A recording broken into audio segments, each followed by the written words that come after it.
You know what doesn't get talked about enough in One Piece? Nami's breakdown. I'm not just talking about the help me moment, as iconic as that is, I'm talking about everything that built up to it, because that scene hits way harder when you realize what she went through to get there. Nami didn't just survive Arlong, she endured him for 8 years. 8 years of pretending, smiling in front of the villagers who she believed hated her, letting her own sister think she'd sold her soul, stealing from pirates, drawing maps for the fishman who murdered her mother. All of that, and she never asked for help. Not once. And here's the thing, she wasn't just suffering.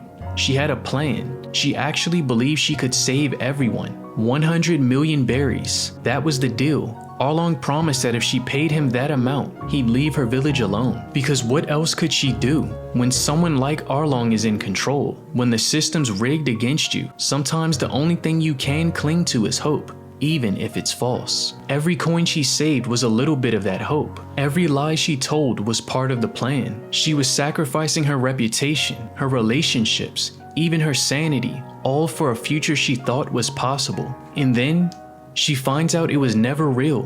Arlong had bought off the Marines. The deal was a scam and the promise meant nothing. That's when the weight of everything hit her. That's why she dropped to her knees. That's why she took that knife and tried to stab the tattoo off her arm. Because to her, that tattoo wasn't just a mark, it was ownership. It was a constant reminder that no matter how hard she worked, no matter how much she sacrificed, she was still Arlong's property. And in that moment, something broke, and for the first time in the series, she asked for help. That's it.